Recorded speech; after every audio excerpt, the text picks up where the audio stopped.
Okay. So Sikha from Lakota Sikha is Chelik Aleph, the second Sikha, and the Rebbe is going to bring the well-known difference between Yishmael and Yitzchak that started right away in the beginning of their lives in the Bris Milah, about how the Bris of Yishmael and the Bris of Yitzchak was totally different, and that indicates the different type of chinuch that there is for a Yid than what makes a Jewish child Jewish is the approach of the chinuch, the approach to the child's whole life, beginning from day one. So we're going to go to the bottom of page 16, where it says Vav.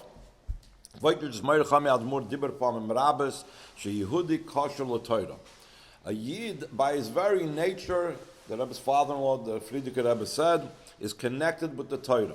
Since he's connected with the Torah, whatever is going on in the Torah at that particular week has significance for the Jew. Why was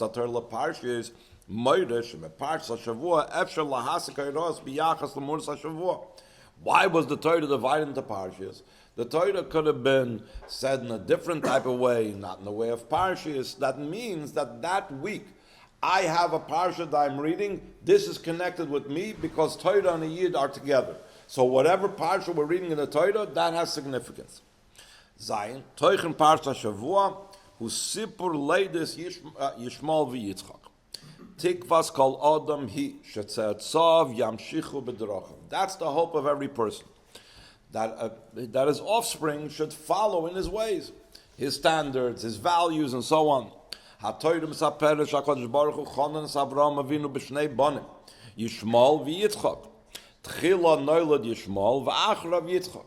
So what do we see about the differences between them? So first of all, Kishivtiach HaKadosh Baruch Hu Avraham Avinu sheyivod lo b'nai Yitzchak, hoya ze kvar achrei holados Yishmael. Avraham Avinu had Yishmael, and afterwards Hashem promised him that he would have Yitzchak. Amar Avraham l'fnei HaKadosh Baruch Hu, Lu Yishmael yichya l'fanecha. Halavai that Yishmael would be following and making a way of life like Hashem would like him to make. I don't need another child. I need a child, even Yishmael, but that lives in the ways that I believe in. Avram Avinu mashlim gamim kach shlo yivol lo b'nai Yitzchak ach sheyishmael yichya lefanecha sheyisnai karoi v'yelach b'darchei Hashem, like Rashi says on that pasuk lefanecha. Why does it say Lu Yishmael yichya lefanecha if all he was wanting to say is I'll be happy if Yishmael lives? So he could have said Lu Yishmael yichya. Why does it say Lu Yishmael yichya lefanecha?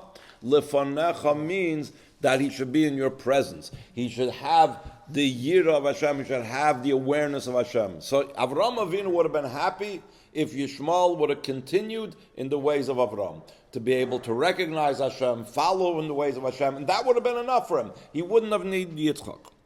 But Hashem was not happy with that.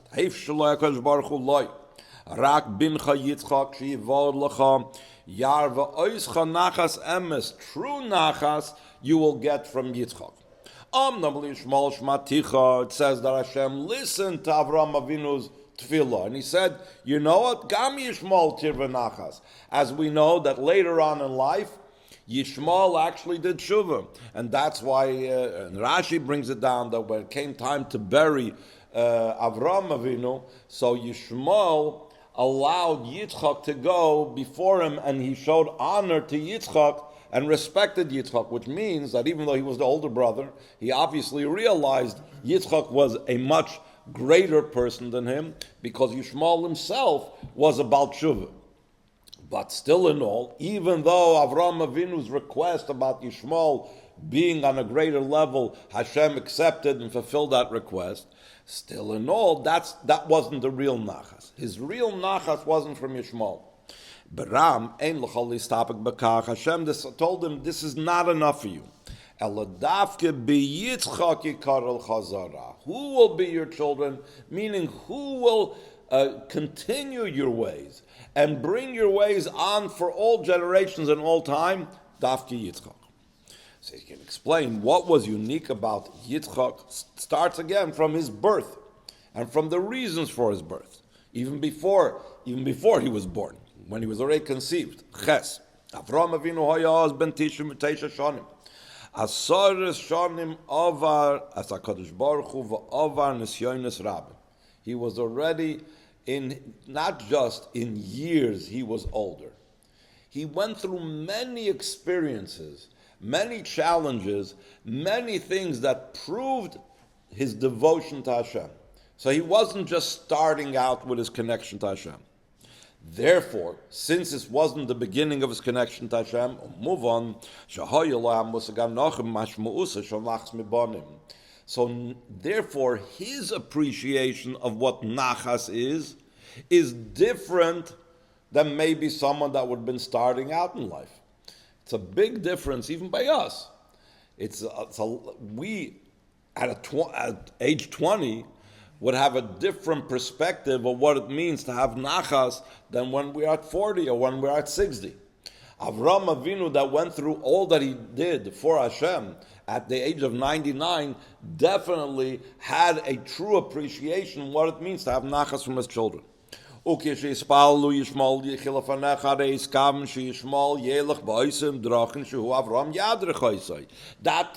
that Avram Avinu had was to be that Yishmael should follow in the ways that Avram Avinu at that time already appreciated when he was 86 when Yishmael was born.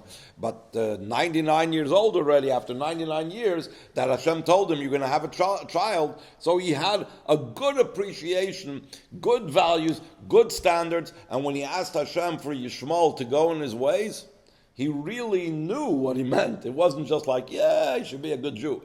He appreciated it. Despite the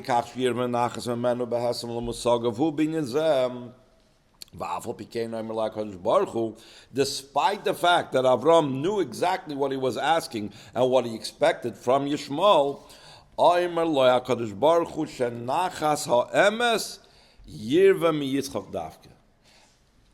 I know what you think nachas is, and I know that that's what you're asking from Yishmael, but the real nachas you'll get from Yitzchak.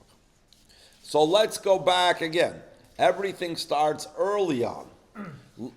We know Yishmael's father was amazing, Avram. Let's talk about Yishmael's mother. Yishmael's mother was also amazing. Al ima Yishmael Hagar mesupar b'medrash shahoysa mushlemes ad kedei kach shanegoysa hushvu la'avodas beis hamikdash v'lachein nikra b'shem keturah. Later on, after Sarah passed away, so Avram went and married a woman called Keturah. So Rashi explains that this is Hagar. Hagar was called Keturah. And why was she called Keturah? There are different explanations. One of the explanations is because her service to Hashem, her devotion was so great, like the holiest service in the Mesa Mikdash, the bringing of the Ketores, the bringing of the incense. So Hagar was also a very special woman. Not only was she a very special woman later in life, but even beforehand when she chose to come to Avram. What's in between? When she left the first time, didn't she go back to? I think it's only according to one opinion. But here again, we're going to go back to the beginning. We're going to go back now to the beginning when she first came. Af Heresos Mesiris Nafsha Kfish Mesapron Lanu Chazal. Shahagar Hoysa Bita Shal Pari Belch Mitzrayim. Mamlochis Hadiris Shalaz. What the Rebbe would say, a Moishal Bekipa, a superpower, that's what Mitzrayim was in those days. Ulam Roizois, Hiskima Lintoish as Armin Amalchus to desert the palace with all the comforts of being the palace of a king, of a superpower. Uliskabel Kishivchol Asara. All of that, Vizois Kadesh Tuchalias Bebeisish Lavram. By the way, she had no hope of marrying Avram. It's not like she left her father's house, Pari's house, to marry Avram. It was she left Pari's house to be a maid servant of Avram's wife.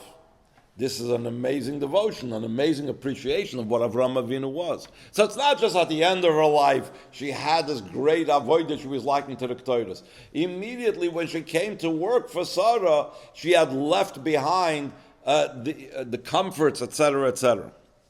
If so it wasn't just what Avraham transmitted to Yishmael, but it was also what his mother did.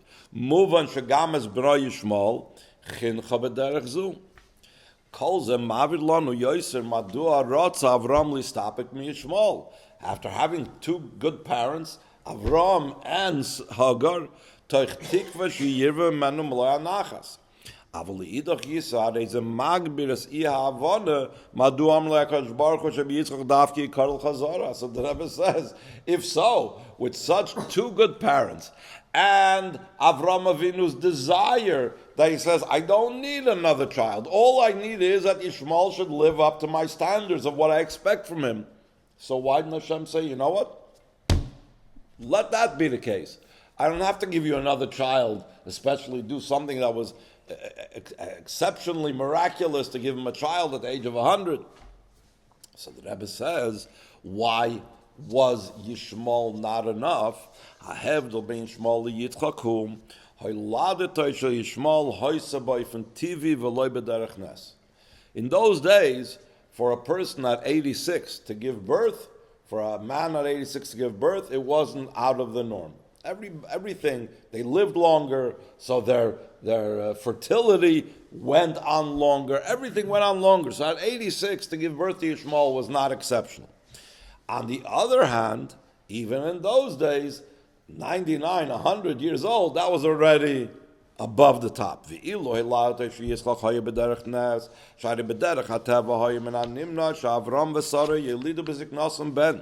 we also have also that it says that Avraham Avinu saw in the stars that he wouldn't have a child, etc., etc. So everything was stacked against him in the natural way to have Yitzchak. Ish lo yamin be'efsharas hadavar v'af Avraham ba'atzmei choshesh shemeina roil nisim ke'elu. It's brought down Mefarshim, for example, that why did Avraham Avinu ask for a sign that, he didn't ask for a sign. It says that Hashem would give him a child. And the Mefarshim say, why would Avraham have asked for a sign? It's today's Chumash. So some Mefarshim say because he felt that maybe after the miracles that he was fighting against the kings to save Lot, and he had such great miracles assist him and help him, so he felt that all of his chusim were depleted. He used up all of his merits, all of his brownie points, and he felt he wasn't even worth any more that Hashem should go out of his way and make another miracle, go against nature. So it was not just against the physical nature, but even against the spiritual nature of going ahead and there's a certain quid pro quo. Avram does for me this, I'm going to do miracles for him. But in this case, he felt he wasn't even deserving of a miracle because he already had used up all of his miracles in the previous war to save Lot. So therefore, realizing this idea that Yishmael was born under natural circumstances, and Yitzchak was born in a miraculous way. Mekan gama hevdel ben Shmuel Yitzchak bin nabris milam shoisaz amitzah miyuchedes haemtsoy ayachid lischaber makadosh baruch Hu. The only way that a person could explicitly fulfill a mitzvah of Hashem in those days, which mitzvah the Rebbe always emphasizes from the word safsa v'chibur, joining. What was the only way to join with Hashem in those days? Only through the Bris Milah, because any other mitzvah was not commanded until Matan Torah. That's why later on in Parshas Chayei, Avraham Avinu swore, or made Eliezer swear by holding on to the Makim HaBris, because he had to swear on a Chayfetz Shel Kedusha, he had to have a holy object, and the only mitzvah he had was the Bris Milah. So therefore, we find that the Bris was the only mitzvah that a person had. Now, take in consideration the difference between how Yishmael had that mitzvah and fulfilled that mitzvah versus how Yitzchak fulfilled that mitzvah. Yishmael Nimel ben Shlosh Shana, he was 13 years old when he had the bris. Nar Shemal lo Shlosh Shana, hu bar seichel. V'lechein hayaz lebar mitzvah. Why does a person become obligated to mitzvah at 13? Because he already has a mind. He already has maturity. Hamaschayev b'kiyum mitzvahs. Kivin shaz nichin v'midah ruya shel das k'dei avsharus losses imum banagasi. You could trust that he's going to act accordingly. So, therefore, when he does a bris milah at 13, he's not just doing it because he has no choice. He is choosing to do so. He is using his mind, his own free will to do so. Like we said, a mitzvah is in the word bonding. So he wanted to connect with Hashem. That's what it means that he had the bris milah at 13. And he was willing to go through the bris milah. Yitzchak, on the other hand, Nimel ben Shmeinis Yamim, he was 8 days old when he had the bris. Tinik ben Shmeinis Yamim, Eine begeder nesinas haskame, he cannot agree to anything. V'afal pikein kashru azim HaKadosh Baruch Hu bekesher she'einai niten lenituk. The bris milah is a bond that does not allow for any type of separation. It's such a type of bond which is there always. Not like other mitzvahs that you do it for a certain time, you put on tefillin. Tefillin is only during the daytime, not during the nighttime when you're davening. The other mitzvahs have a certain time frame. The bris is something that's like engraved in the person, and it's an everlasting connection. It's an everlasting covenant. We call the bris milah bris, but the literal meaning of the word bris means a bond, a connection. In English, they call it a covenant. So therefore, at a time when he cannot make any decisions, we connect him with Hashem in an everlasting way. And these two things are connected one with the other. The fact that Yishmael was created or born in a natural way, and Yitzchak in a supernatural way, and Yishmael made an intellectual choice, a decision on his own to go through the bris milah, and Yitzchak had no choice in the matter, are connected one with the other. Yud. Lefi shnei havdelim ha'amurim bein Yishmael liYitzchak. Aleph ha'ilod Yitzchak al tivis shal Yishmael tivis. Beis is kashrus shal sichlis shal Yitzchak al HaKadosh Baruch Hu.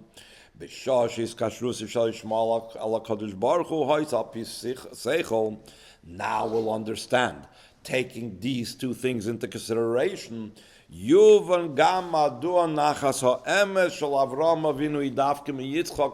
we said earlier, that who did Avraham Avinu have the true nachas from? Not from Yishmael, but from Yitzchak. Yelad shenoilad v'godl b'ashgacha me'ulam mischanech l'ashgacha nechayna v'kriyatzah mashkafas yasichlis hanechaynu miskasher makadosh baruch hu zu darke she'yishmol. You have a child that grows up in a good home with a good Jewish education, and when he becomes older, he decides to do things the way he's supposed to do it, and he follows in the ways of his parents, and he follows Hashem. That's a Yishmael approach. We would think that's ideal. We're supposed to do that. Nobody's saying not. We're supposed to educate our children. We're supposed to be a good example for our children, not just wait till they're born and say, how am I going to bring some Yiddishkeit in the house? But we're supposed to be an example for our children. We're supposed to teach them well. And we're supposed to have them be able to make the right choices. But if that's the sole basis for the connection with Hashem, that's Yishmael. But Abraham ain't called b'tachem b'derech kazu. No one can be positive that if a person approaches this in such a way, then everything is going to go the way it's supposed to.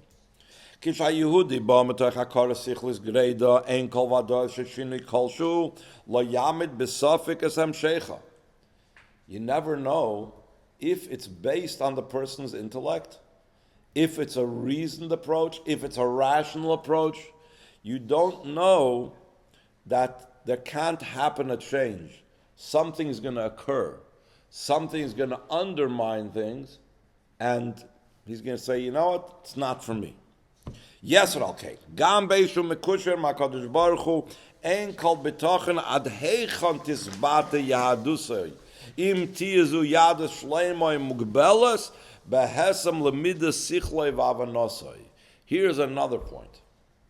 Even if a person keeps on doing everything that's right, but there's a difference when you are committed to something based on intellect, or you're committed to something beyond reason. If you're committed to something based on intellect, so you'll only go so far as much as intellect desires or directs you. A very good example is let's say a relationship between a husband and wife. Say, we made a logical decision, we're meant for each other, we have to make a Jewish home together, and so on. And therefore, my decision to get married to this person, whether the wife to the husband or the husband to the wife, is logically based. What happens but if the wife makes a request of the husband that the husband has no idea why she needs that, why she wants that? He says, it's not logical. He says, if their bond is a real bond, if they're really connected, so he doesn't go ahead and say, wait a second. That doesn't make any sense. I don't understand why I have to run out in the middle of the night to get you ice cream or whatever it is. Or I don't know what do you need to have flowers for now. We're going to be throwing them out in a few days anyway. It's not a logic-based relationship. So therefore, it cannot be impeded by logic. But if it's totally and only based on logic, so then this part makes sense, this part doesn't make sense. So I'm not going to do that. That is not a true bond. So that's the same thing. If a person's commitment to Hashem is entirely logically based, so it's going to be limited by the logic. Even in his Torah mitzvahs, he might do all the Torah mitzvahs, but he won't go that extra mile above and beyond. I heard from somebody just recently this week.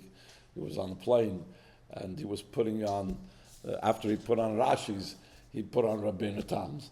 So the guy looked at him and says, I can't take this. One pair of tefillin, two pairs, another pair of tefillin. You just took off one pair of tefillin, you're going to put on another pair of tefillin. I can't handle that. It's too much for me.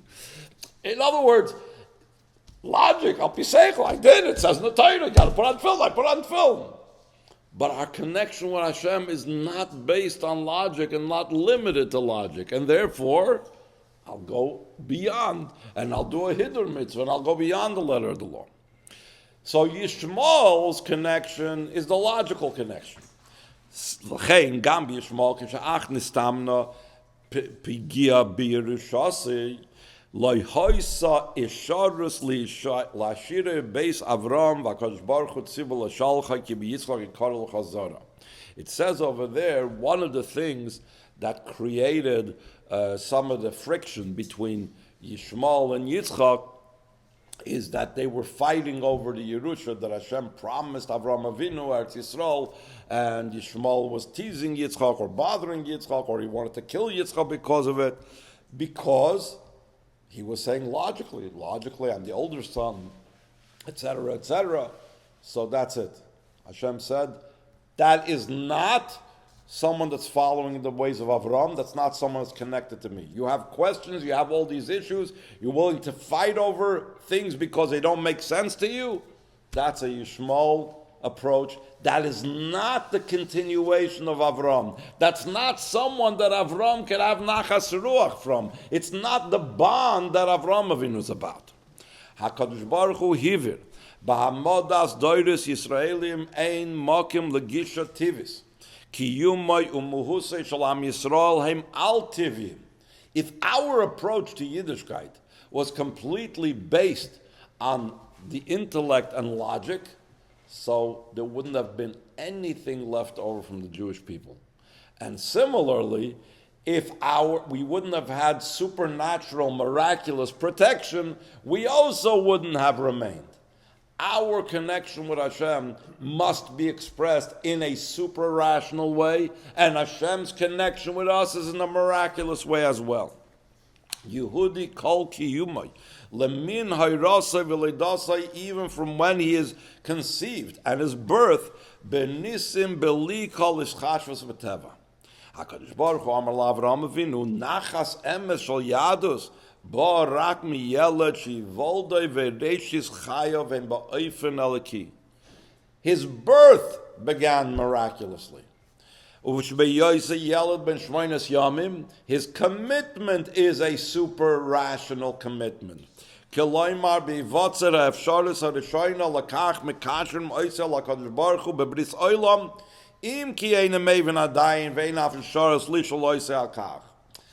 noticed, it's two directions. The Rebbe said before, I mentioned this, the survival of the Jewish people was from above, Hashem's miracles, and because our commitment to Yiddishkeit was super rational. It wasn't only based on logic. If it was only based on logic, the Jewish people would have disappeared, and if it would have been only by natural means, without Hashem's supernatural intervention, it wouldn't have continued. The same thing by Yitzchak versus Yishmael, there was the two things.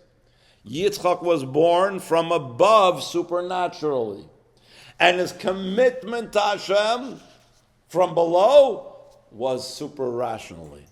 So this is exemplifying what the Jewish people are about, what the continuation of Avraham Avinu is about.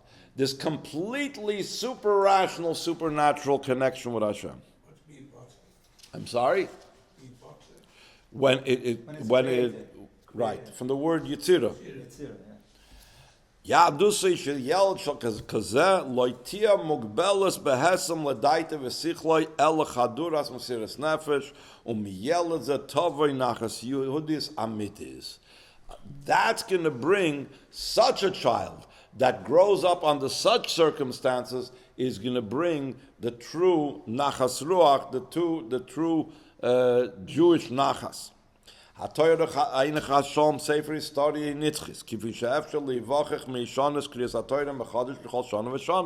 It's not just a history book, but it is everlasting. Or else we wouldn't have read the Torah over every single year. There wouldn't be a reason to do that. The reason we read it every year is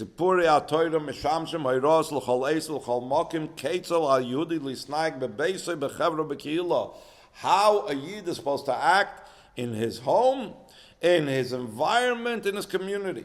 In general,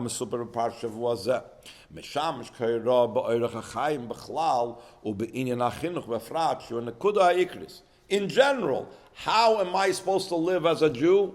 And especially, how am I supposed to educate my children, which the education of my children is a primary part, a core part of Yiddishkeit.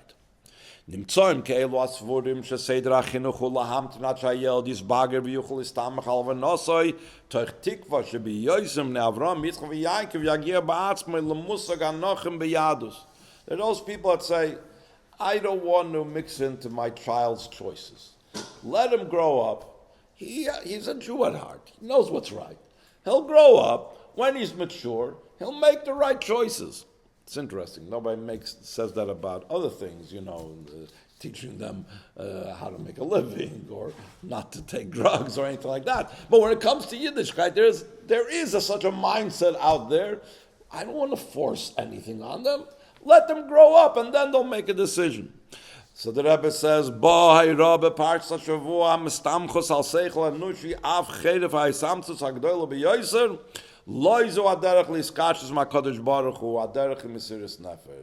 Relying on human intellect, the best way is not going to have the connection with Hashem you need. The connection to Hashem has to be total devotion, complete devotion from day one. Another lesson we learn. Watered down Judaism is not what you're supposed to give your child. Celius, let me water down Judaism now, but as he grows up, then we'll give him more and deeper, etc. If your connection to Yiddishkeit is based on intellect and calculations, so then you're right. So when you do it, intellect, you work your way up little by little, step by step. but it's not an intellectual connection with Hashem. Yidden are supernatural creations.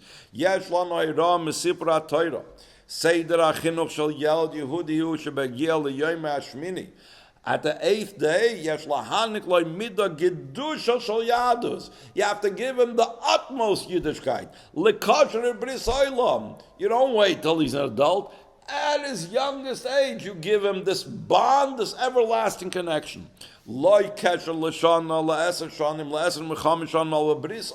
give him right when he's born an everlasting connection. What does that mean in simple terms?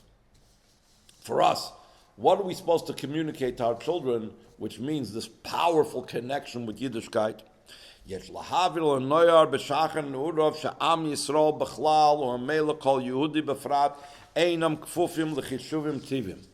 One needs to let children know from their youngest times that Judaism is not, and the survival of Yidden is not under natural terms.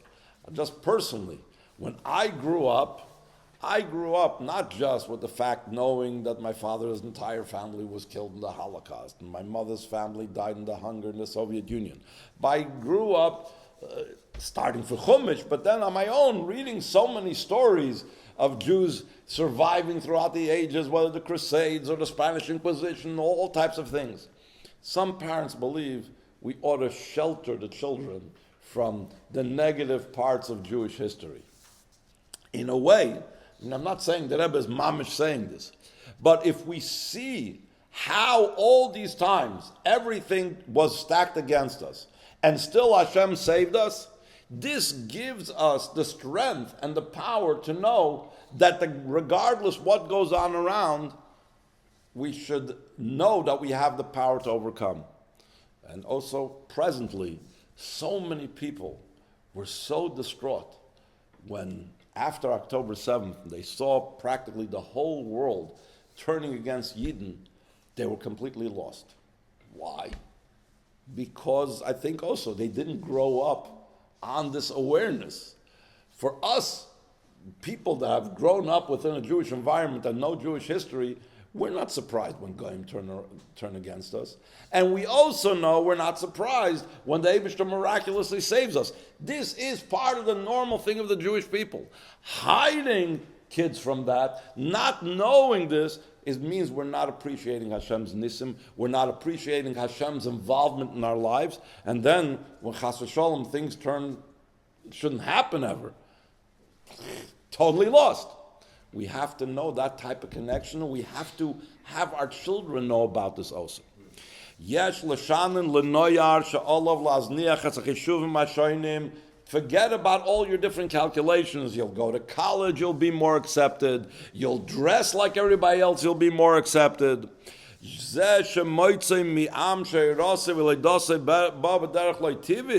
Someone that comes from a nation that his entire conception and birth comes in a supernatural way.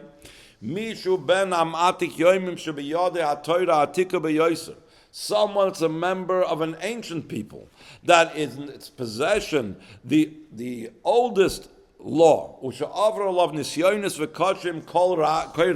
the Rebbe points us out that went through all these difficult tests and challenges. He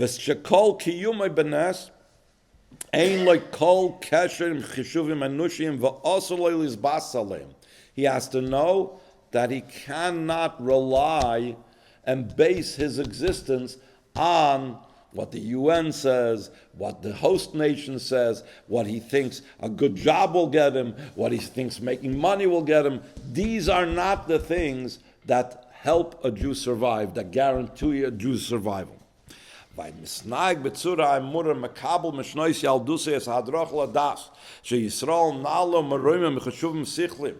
person that knows and realizes that, and he gets that education, that a Jew is beyond intellectual ideas.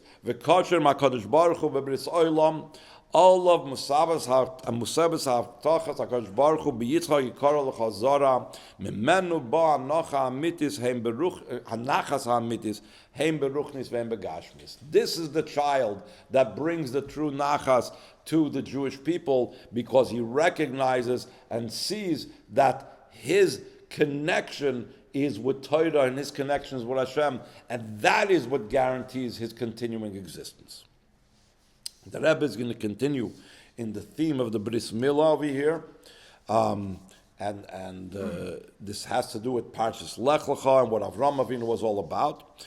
Kriyas Parshas Lech Lecha, Mashra b'chol yimei hashavua es tchushas hachavoya yachad im Avraham Avinu, harishon shepasach es tzinor mesiris nefesh v'nechilul adoreis v'chol Yisrael. A person's, the reading Parshas Lech Lecha makes the person live throughout the entire week with the awareness and living. You are experiencing life now with Avraham Avinu. Like in the Hayoim Yom, a ganze Woche lebt mit Avraham Avinu. The Parshas Lech Lecha, the entire week you're living with Avraham Avinu. In Noach, it's only at the end of Parshas Noach that Avraham is mentioned. But Parshas Lech Lecha, your entire week you're immersed and imbued with Avraham, who opened up the channel for self-sacrifice, and because of that, he gave over that type of devotion to Klal Yisrael. Now, it doesn't just include physical descendants of Avraham. Af geirim b'chlal, even converts. Lefi shegam hem sheyochim l'Avraham v'nikroim b'nei Avraham. Liyitzchak l'Yaakov misyachsim merak yotzachal etzeim. V'ilu l'Avraham misyachsim gam geirim. A very interesting thing. Geirim have a connection with Avraham, and that's why a lot of times the Geir is called Ben Avraham, because a Geir, Avraham was the first of the Geirim, he's the father of the Geirim. It doesn't say that about Yitzchak and about Yaakov. Mishum kach kois varamba mit shvasim for sames, ham yisad es Yerushalmi she'af Geirim rashoim loymar laveseinu. There's many situations where you have to say laveseinu. For example, in bringing Bikurim in the Beis Hamikdash, they have to say about the miracles and the things that Hashem did to our forefathers. So the question is, can a Geir that brings Bikurim say laveseinu? So the Rambam brings down, and also this is based on Yerushalmi, he could say laveseinu. Mishum she'Avraham Avinu hu av l'chol ger she'is gayer. Moving eifoy shanchol as koich mesiras hanefesh l'chol Yisrael kolel as gam es hagerim v'lechein nidresh gam mehem kiyum ha'toyra v'amitzvos b'chol toykef af shes hakorach b'mesiras nefesh, because they are able to do so and they inherit it, like the Alter Rebbe says in Tanya, that Avraham Avinu, he gave over by inheritance to all of his offspring, and in this case the Rebbe says offspring of Avraham is including Gerim, this power of self-sacrifice for Torah. Actually, throughout history, people that converted to Yiddishkeit had to go through very dangerous situations, and some were actually caught afterwards, and there's a very famous, the Ger Tzedek of Vilna, that was actually killed because to convert from Christianity to Judaism was a capital offense, and they usually had to do it undercover and underground, and etc., etc. I sometimes hear of people that try to, to write from living in Muslim lands, and they're trying to figure out how to convert, but of course over there, the more fanatic Muslim countries over there, if they would even consider converting, they'd chas v'shalom be. But you see already that the Geir, even in the beginning steps, already has the Mesiras Nefesh, has that connection with Avraham. One of the hostages, they showed him food and everything else. They said, you convert to Islam, everything is yours. You're no torture, no food, everything, you'll have a normal life. Mm-hmm. And he refused.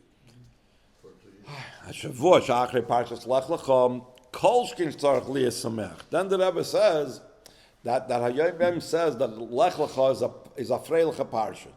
Lech Lecha is a joyous parsha because the entire parsha you're living with Avram. Here the Rebbe adds to that Hayyim, he says the next week's parsha, Parshas Vayera, for sure has to be joyous.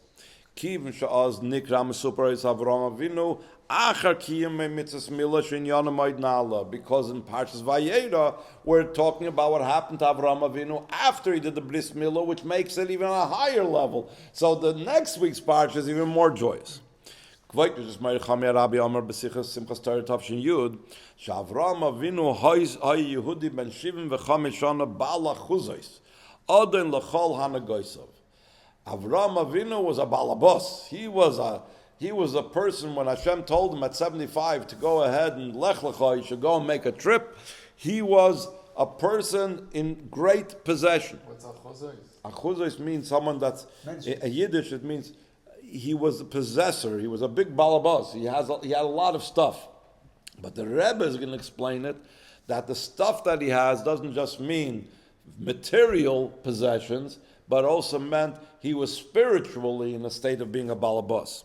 Seich Adon L'chal Nagosav. He was a master of all of his actions. Seich L'Nela M'Kol Rayan. The Alter Rebbe says in Torah that he was an intellect that was beyond any thought, a very high intellect. V'chol Zahaya Lifnei Parshas Lech Lecha. And at that time, Hashem told him to go. And this was all Lifnei Shanimoil, which happened at the end of Parshas Lech Lecha. And therefore, if that's what Avram Avinu, the Frierdiker Rebbe described, was like, at 75, before he was even told Lech Lecha Ma'artzecha, how much more so moving La'ezer Dargi Yigiyah de Mitzvahs Milah, how far and how great he reached after Mitzvahs Milah. In other words, next week's Parsha, Parts Vayera. Mitzvahs Milah should have been in Haleda. Has to do with birth. Kol adargis behennis ala Avram Avinu ad lekiyum mitzvahs milah hoyu bekesher li'inyonim hashayachim l'nevroim v'lachein yochel hoya lahagia aleim b'koiches atzma. There are things that we do that is similar to what we said before, that are based on logic, based on our own accomplishments. They don't come from above. And therefore, they only reach and they only attain for the person spiritual levels that are within human grasp to attain. The mitzvahs milah is not something that's a human concept. It's something from above. The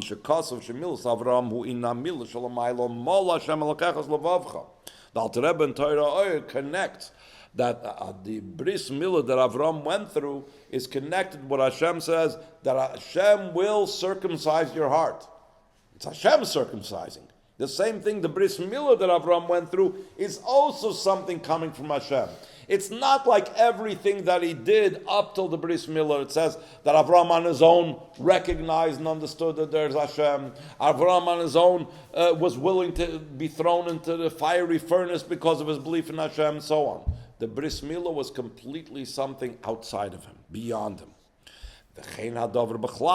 Not just by Avram Avinu, but in general, Aidei mitzvahs milah mamshichim oires nailim beyoser lamayla ma'abriya v'seder ishtalshlos. One draws down spiritual and divine energy that's so much beyond everything. That's why it has to do with the number 8. The 8th day shows on beyond 7 is the normal cycle. 8 shows on something way beyond. And that's why it's connected also with birth. Could have been the 8th year. Could have been some other connection with the number 8. But this idea of being totally beyond has to do with the concept of birth. Umishum kach kshura amila beleida kitinik shenoiled hu yitzira chadash is an entirely new being. It's something out of this world. It's a neshama came from above down here below. Vizgalas koyach ein sof lamata kemavur b'chsidus. Chsidus explains that when a child is born, it's a power of Hashem's infinite power becoming revealed down here, because it's the capability for procreation, and procreation is infinite, even though the world is finite, but the power of procreation is infinite, because this child can have other children, those children will have other children, and so on. Umishum kach chayeves hashavua liyas shruya b'simcha. Parshas Vayera, and even the end of Parshas Lech Lecha, v'chein hashvuos haboim acharav has to be permeated with simcha. Kvisha Rebbe Omer, the Frierdiker Rebbe said, shebesimchas Torah nimshach hamakif haklali hakoilol kol hamakifim shel kol chodesh Tishrei. On Simchas Torah, it's drawn down what's called the transcendent light. Again, like the bris milah, way beyond everything. that includes all the transcendent revelations of the month of Tishrei. So the same thing from the end of Parshas Lecha and Parshas Vayera, it's drawn down the joy and the transcendent light for the entire year. It should be a joyous year and a happy year in all matters.